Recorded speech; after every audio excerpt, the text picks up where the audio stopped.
Hi there, it's May the 23rd, and we are continuing our progress through the Good News of John. We're in chapter 13 today, and we're reading from verses 1 to 20. Now, this is the opening, in a sense, of the sequence which is going to lead up to the crucifixion. And so John, as he has done previously, puts it into context in terms of the Jewish calendar, in terms of the unfolding story. And so he says it was before Passover. And we already know there have been several Passovers mentioned in John, but this is the Passover. This is the Passover when Jesus has chosen. This is his hour. Some scholars suggest that this short preface in chapter 13 is a preface to the whole of the unfolding crucifixion story. But particularly in this sense of Pesach, in this sense of the Passover, John focuses in on the fact that Jesus knows exactly who he is. He knows where he's come from. He knows what his mission is. He knows where he's going to. But there's an interesting outflow from this in John. He then says, therefore, because Jesus knew all this, it says, therefore he got up from supper, laid aside his robe, wrapped himself in a towel and washed his disciples' feet. And to us, perhaps this seems strange that there's a therefore. He knew who he is, and therefore he did this. But there's something amazing here, is that Jesus is secure in his identity in the Father. He doesn't derive his identity from what he does. He's not trying to impress his disciples.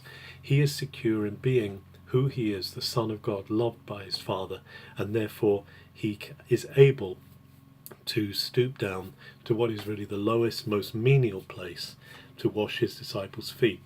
Now, when he's washing his disciples' feet, his disciples are shocked. Washing the feet was the job of a slave. It wasn't the job of the teacher and the master. And they are reacting to this. Peter particularly says to him, what are you doing? And in many ways, what Peter is saying to Jesus is, this is beneath you, Jesus. This is beneath your status. How can you do this? You shouldn't be doing this. And Jesus actually says, look, if I don't do this, you can't have a part in me. You can't be part of my team. And so Peter goes the other way, and suddenly he tries to excel in being the lowest by saying, okay then Jesus, not just my feet, but wash all of me. I want to be the one who's remembered, to have the whole of him washed by Jesus. I want to be proud of that story. But Jesus is saying, no, you don't understand. It's not about washing, it's about the actual act of washing your feet, which is this menial task. So Jesus washes their feet, and then he sits down afterwards and he explains to them. He says, you call me teacher and Lord, and that's who I am. That's the relationship that we have. But I have done this for you, and therefore I've given you an example. The word he uses in Greek, ipodigma.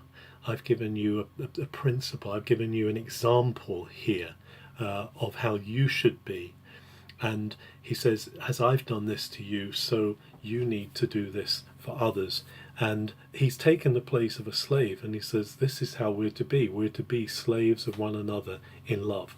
Which is very interesting, considering the fact that Passover, which is coming, commemorates and remembers the release from slavery of the people of Israel. But Jesus is talking about a new kind of slavery, being enslaved by love to God as his Father.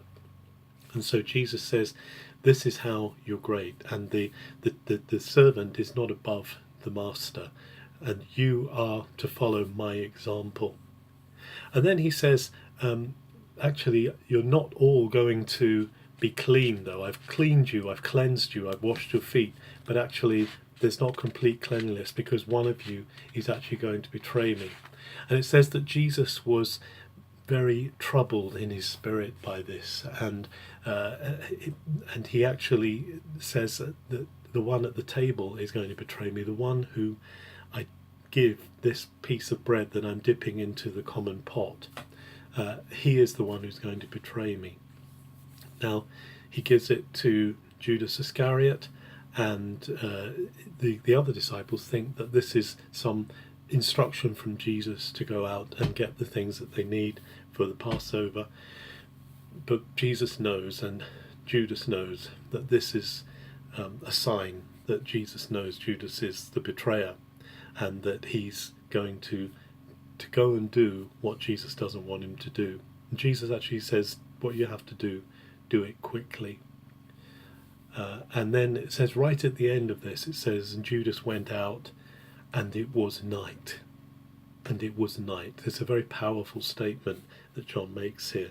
Jesus said about working during the day when it's light, but now John says the night is come, in a powerful statement.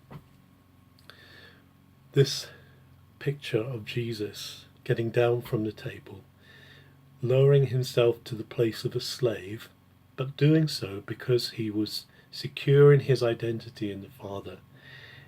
It wasn't beneath him to do this because he knew what he was doing. It's really key for us to understand that Jesus sets us this example. Service, even becoming like a slave, the menial things are not beneath us because they're not beneath Jesus. Jesus empties himself and he becomes of no reputation. Therefore, it's no hardship to us, even though it's costly, even though it may offend our sensitivities. Jesus is calling us to follow him so that nothing is beneath us as nothing was beneath him. Have a very good May the 23rd.